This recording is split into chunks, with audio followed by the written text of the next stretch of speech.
Paulo Pumikpik, ang palayaw ko po ay Usman.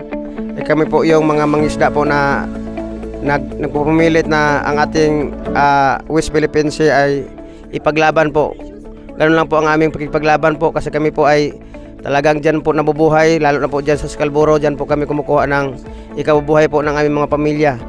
Kaya sana po na ang ating gobyerno din po ay yung alam ko naman po na lahat ng ating mga nasa gobyerno ay talagang ganun po ang kanilang pagpaglaban sa West Philippine Sea. Kaya nga yun, ang ano ko lang po panawagan na dagdagan pa po ang ating mga lahat ng mga magtulungan ang lahat ng mga Pilipino na ang West Philippine Sea ay mabawi po natin, at ang mga mangisda na tulad po namin ay sana payagan na magkapangisda po kami muli dyan sa Scarborough Shoal. Kasi yan, at yung Scarborough Shoal ay hindi lang po yan dyan kami nangingisda, kung hindi yan po ay ginagamit din po namin na parang shelter namin kung may mga bagyo, malakas na alon. Dyan po kami nagtatago talaga, at kung nadyan kami talagang safety po kami.